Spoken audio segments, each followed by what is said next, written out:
Charles Grodin was in that movie. Charles Grodin had a book, and the title of the book came from an incident where he crashed a party in New York City at this upscale house, and the owner, the woman, came up to him. Instead of saying, "Get the hell out of here, who are you?" she said this: "It would be so nice if you weren't here." And I'm thinking, that's how I think that you would impart bad news to people in such a way where they're like, all right, I get this, I respect that. I'm gonna calm down.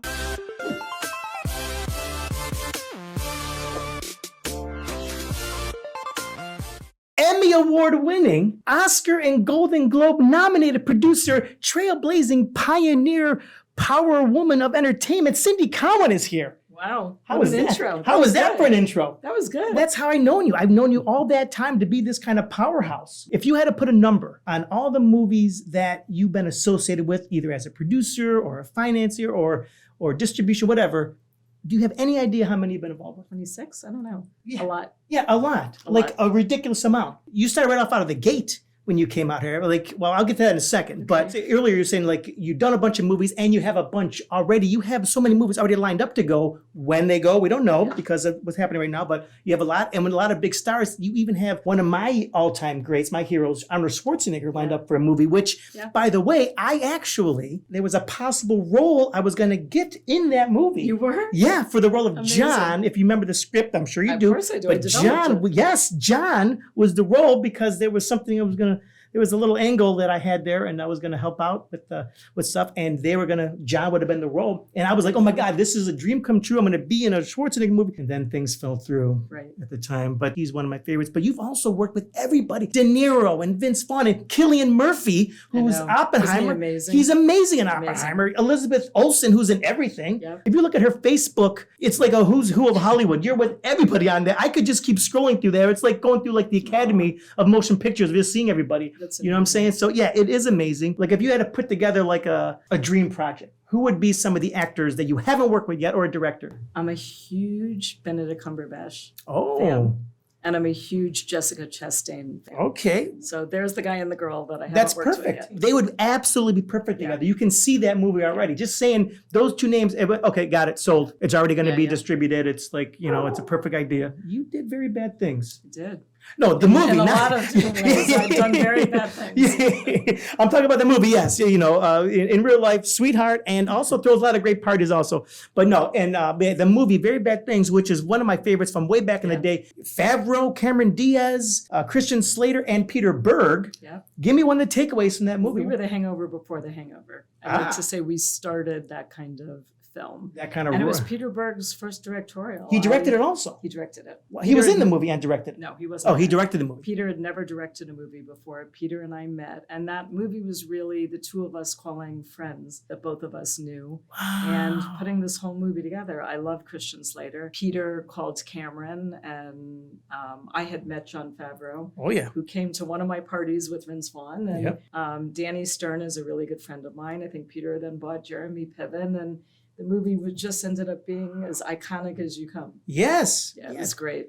Oh my God, that is an amazing cast. Speaking of Favreau, when I first started doing comedy, I moved from New York to Chicago. I was on Favreau's improv team. Oh my God. When I first moved to Chicago. One of the greatest, nicest guys. Oh my God, so talented, so nice, so great. One of the good guys that I'm really is glad. So intelligent. What they did with the Disney, with the Marvel universe, with Star Wars and Iron Man. Exactly. Iron Man 1, Iron Man 2. Yeah. I mean, he is a powerhouse. Now, I produced a couple little things myself, but compared to you, it's like a baby's hand, like a handful, like a baby's hand. For me, there were two things that I found that were my strengths. I was day-to-day operations. I felt that I was able to manage egos, and I was able to work well under stress when everybody else was losing their shit. And I was able to okay, I can, this person just had a nervous breakdown. Okay, I can figure it out. What are your strengths as a producer? Because you produce a lot of movies and people like working with you. What are your strengths? I think as a producer, you have to have a lot of strengths. You have to be able to jive and move at all times. I have a knack of finding commercial projects. So that's first and foremost, is identifying the projects. I'm lucky enough that I know talent,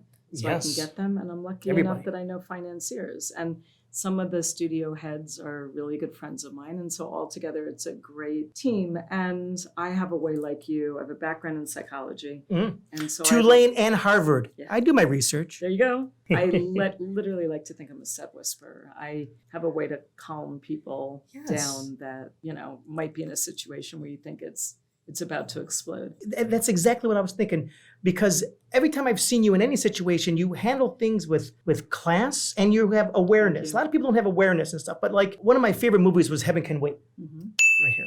Yep. Charles Grodin was in that movie. Charles Grodin had a book, and the title of the book came from an incident where he crashed a party in New York City at this upscale house. And the owner, the woman, came up to him. Instead of saying, "Get the hell out of here, who are you?" she said this: "It would be so nice if you weren't here." And I'm thinking, that's how I think that you would impart bad news to people in such a way where they're like, all right, I get this. I respect that. I'm gonna calm down. I'm gonna do this. I'm gonna do my job that, Cindy wants me to do. That's how I look at you as. You're very adroit, with that, and you carry stuff with such much aplomb. So many people are desperate in so many different ways, and a lot of people approach projects as if it's the only one they're ever gonna do. Right. And so they're so busy trying to steal from sets or overly make an egotistical move, and it's to their downfall. I look at every project, be it with an actor or a director or a financier, as something long-term. My family raised me right, and I'm never going to put someone in a situation I wouldn't want to be in myself. Right. Everybody that I've ever worked with has usually turned out to be a long-term friend.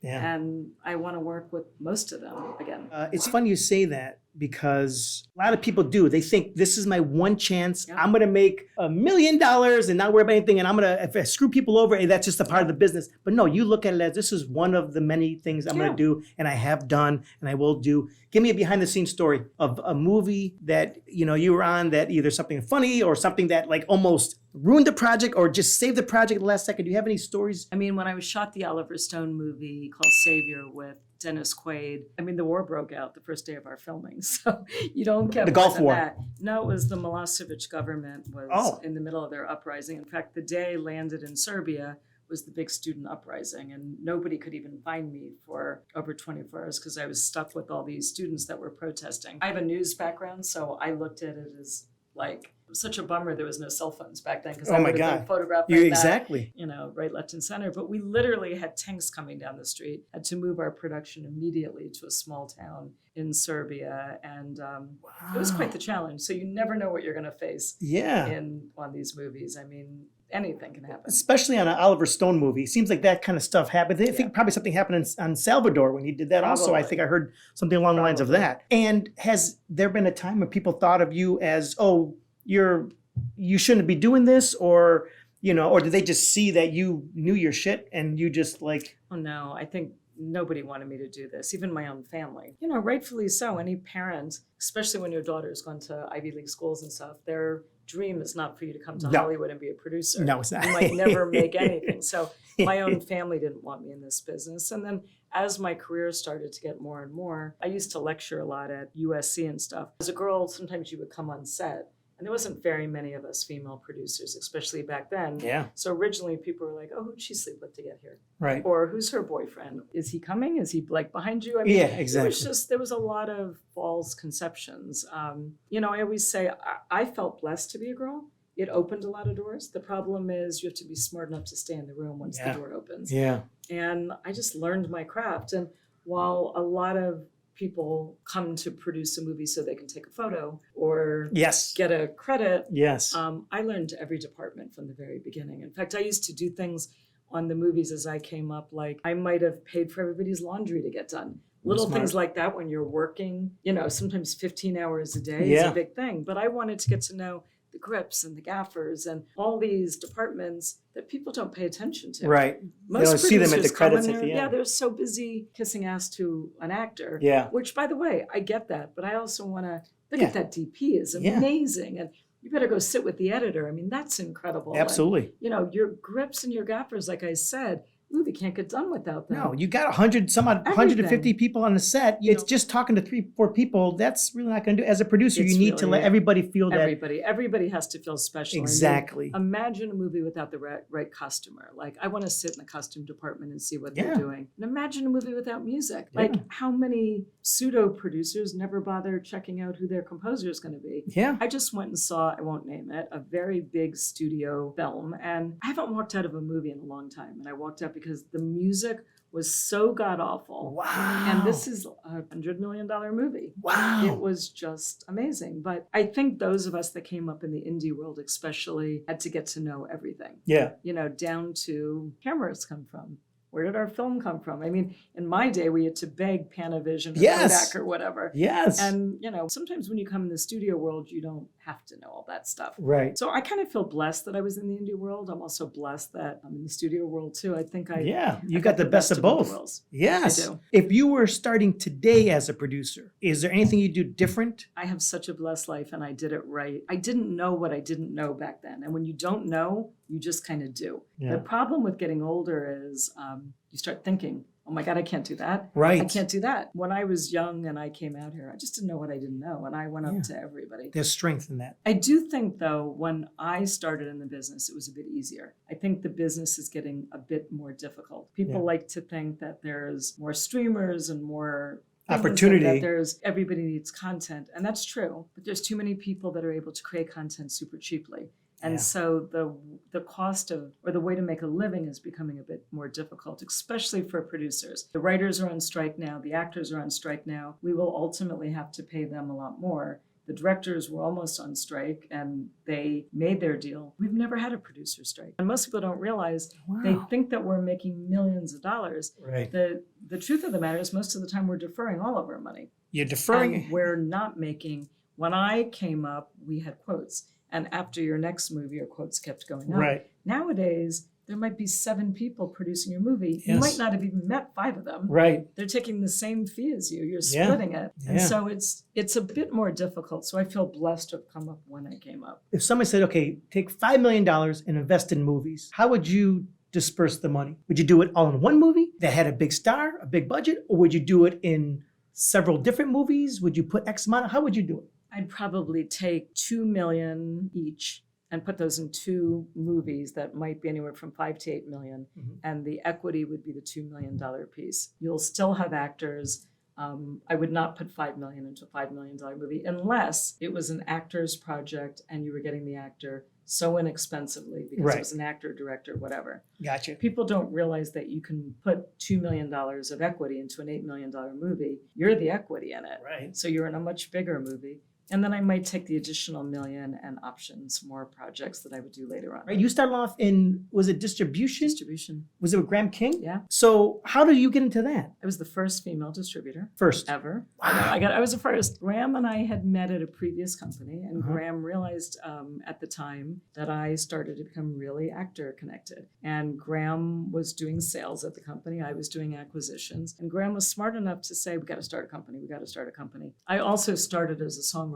And way back when, I had made about $350,000. Back then, as a songwriter, that's $1 million in today's money. Graham took me a good year to say I would start a company. And I tell people it was kind of like, do you put your money on red or black? You're in Vegas. It's the end of the night. You might have $200 in your purse. Do you go to bed with the $200 or do you let it ride? I decided to take Graham up on it. We would be partners. I financed the company, found our first movie, attached our first actors to it, and the distribution company was born. I would find the projects and Graham would sell them. And we were a great team. Wow. And then you sold that? You got out at a certain time? Sold the movie right before September 11th. I did not know. People were like, how'd you know? How did Yeah. I know what? Hey, wait a minute. know? I was lucky enough to sell it on an Oscar-winning project. I mean, Was that Traffic? It was Traffic. I got 4 Ah. Oscar nominations and helped me sell my company. Isn't that crazy? That's crazy. Now, Traffic wasn't an expensive movie, or was it like a mid-range movie? Was that a studio movie? Mid-range. It was amazing because people were like, oh my God, Traffic, how'd you get it? How'd you get it?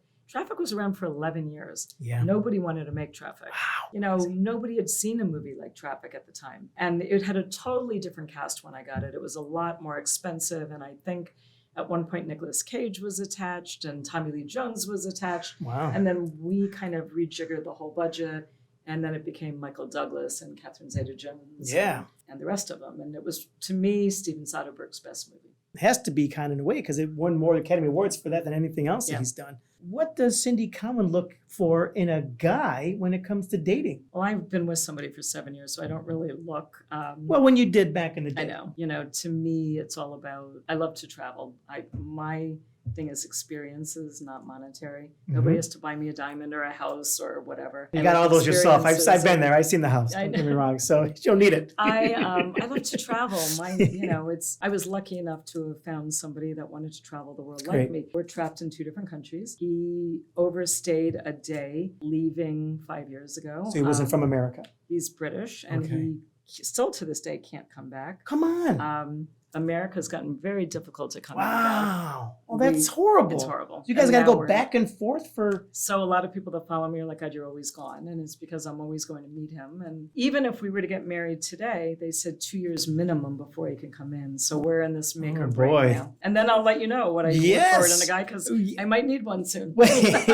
Well, because I think back in the day when you were working so much, I think our guys intimidated by you because she's very successful. Forget about how beautiful you are. Beautiful, that's ridiculous. But she works so much, she's never around because she's filming movies everywhere. She's not going to be able to put the time in. What were factors you thought, or is it all of the above? I mean, I think it's all of the above. I think that anybody in our business, I think that guys think that it's great. Oh, you're a producer, great. You know, all these actors or rock stars or whatever, this is great. And then it does become incredibly intimidating. I think it's easier for a girl to date somebody in our business than a guy to date somebody in our business. Interesting. It's difficult when you're a girl and you're gone 3 to 4 months at a time. Oh my God, And yeah. to keep the relationship alive. And then sometimes to have the guy come to the set, it sounds glamorous, but I'm working. You're working. 15, 16 You're on a monitor, hours a you're day. dealing with this meeting and Absolutely. that, you're talking And when to we this. come home, we're watching dailies, and then we're UPM, yeah. literally trying to sleep for 6 hours before we Exactly. start it again. So Exactly. it's not as glamorous as people think, No. and it becomes a little bit more difficult.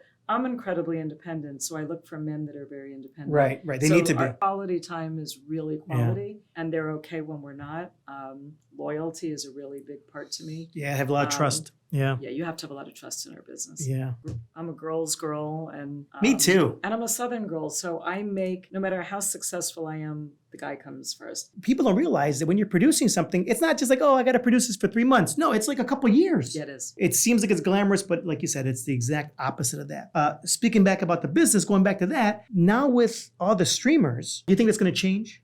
The all in, we're going to buy everything out in that I formula? don't really know what's going to happen in our business. Our business is consolidating a lot. So do the studios win out? Do the streamers win out? Or are we just going to see more and more and more consolidation of like Warner's and Max now? Yeah, I keep wanting to say HBO. HBO, but I know. Max. So I think there's going to be more and more consolidation. And what's left at the end? Are we going to have 4 players, or are we going to have 10 players? Right. And I think it's, I think every side, as we're seeing in the strike, thinks that everybody else is making a lot more money. The problem is they're not. If you look at the financials of a Netflix, they were in a loss at one point. If they sell the company, it's worth a lot because it's all Right. about the streamers. But if you looked at their old model of overly financing these movies and overpaying, it wasn't sustainable. So everybody thinks they make a lot because they're seeing that. Same Right. thing with producers. I had someone say to me the other day, but don't you make at least $1 million a movie? I wish. No, I don't. Everybody thinks everybody else is making a lot. Right. As a producer, I don't even get health insurance. I mean, I look at all the other guilds that get Right. health insurance. and Right. You're right. We don't. It's kind of antiquated, the business. Like, by the way, this might be a year or 2 years of development. Do you know that the average producer makes $25,000 to develop a project by a studio? And that's never changed. And that is so antiquated to me. Yes. Because I'm going to bring a writer on that could make anywhere from $500,000 to a couple of million. Right. And he's going to develop it the same way I am. I'm going to develop that project, sometimes page by page with him. At some point, I hope that Hollywood realizes the value of producers. And I think a lot of producers and the credit has been so diluted by different managers or different intermediate, people coming intermediaries, and taking yeah. the same credit as someone like me who literally finds the project, develops it, sits on the set, and sits in the editing room until it's delivered. When you're doing a movie, it doesn't matter if it's a $1 million movie or a $100 million movie, you pretty much work the same. It's the same amount. So, you know what I'm saying? Depending on how you get paid, but Yeah. you're doing the same amount of work on a small movie as you do on a big movie. Absolutely. Independent as you do studio. People think, oh, it's a small movie. It's not going to be that hard. No, it's as hard as the bigger one, sometimes harder because there's less people involved in the day-to-day operations Absolutely. and stuff like that. What I know about you is you're also like this entrepreneur. You're not just movies Yeah. and TV, you know what I'm saying? But you also, have you ever funded a movie with crypto or NFTs? I was one of the first people to discuss NFTs back then. Okay. And could films be financed through NFTs? It was a huge discussion. Everybody was like, we're going to finance our movies with NFTs. Yes, I remember it. I then shut that down. And I was right. I kind of couldn't grasp my head around what people were saying with NFTs. And how you were going to finance a complete movie out of it. You can't, but... Can you do it out of crypto? I mean, I think you will be able to do things out of crypto at some point.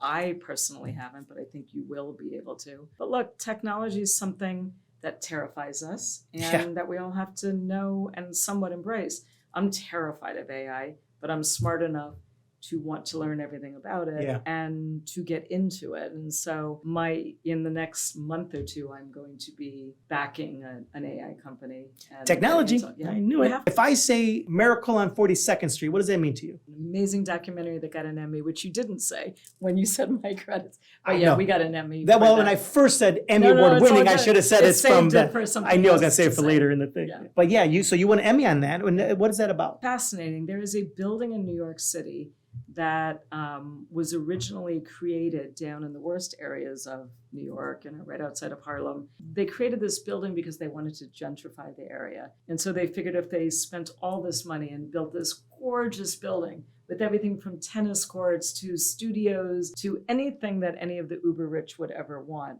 that the rich would come. And the building sat empty for years and people were like, that's great. We're not moving down there. So the building sat empty for years and nobody knew what to do with it. And one day there was, I think it was a congressman, and he decided that wouldn't it be interesting if we could make this a building of the arts? We'll actually audition actors and musicians to get their apartment. And in return, we'll take 10% of their earnings. And at least we'll be able to get people in the building and gentrify the area through the arts. The incredible thing is some of the biggest people that we know did just that. Christian Slater, his family, Mickey Rourke, Sam Jackson was the security guard, by the way. He's in everything. Seinfeld was created in this building. Really?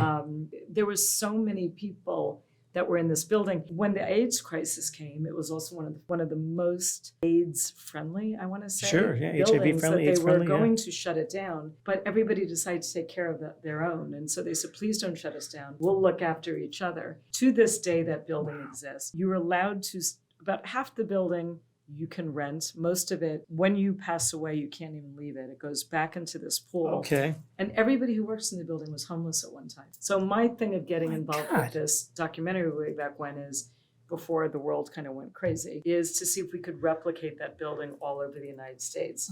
Because it was such an incredible thing that they did. And everybody who was homeless in the area got jobs. That's amazing. That congressman had that foresight to do that?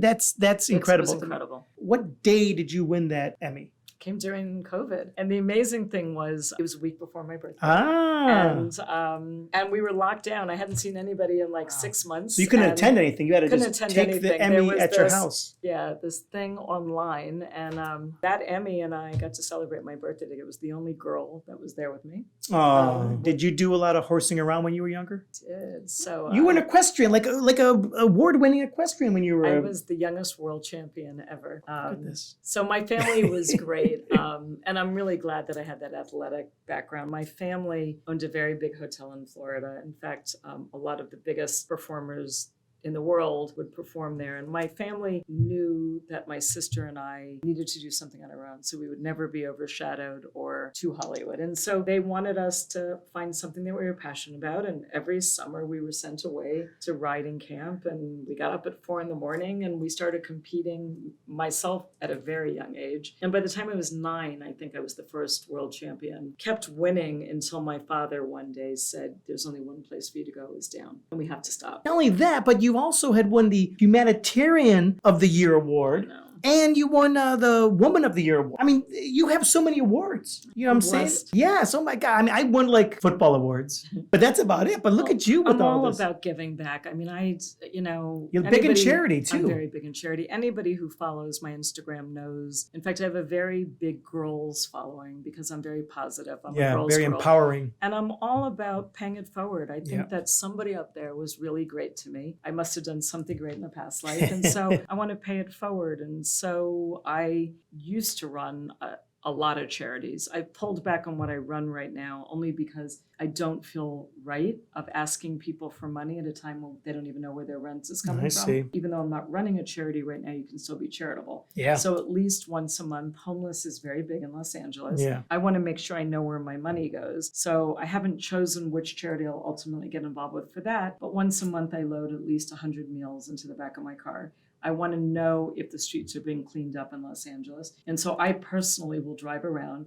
and hand out food and water and utensils. And I want to talk to the homeless. I mean, there are some areas that are a little too dangerous, but Sure. for the most part, there's not. And what you realize is this can happen to anybody at any time. Yeah. The wrong situation, the wrong luck, Yeah. and we all need to pay it forward. The world is so filled with hatred right now that if all of us could just do one thing every day to pay it forward, we'd be such a better place. Yeah. Yeah, that's Anybody actually, can do and it's it. not that hard to do. It could be anything from letting somebody get in front of you in a Anything. line somewhere or helping somebody with something. I mean, it's so true, but yet I guess we all get caught up in our own little microcosm of our life and everything that's around us. And it's like, oh no, it's us against everybody. I think the pandemic kind of brought that out a lot of people. I had People asked lost their me- shit during the I pandemic. know. And somebody asked me the other day, would I speak to a young girl who was interested in being charitable? And I told her she didn't know where to start. And I said, you can start absolutely anywhere. Like at some point, all of you out there might change your mattress one day. No, That never. mattress to you might be absolute garbage.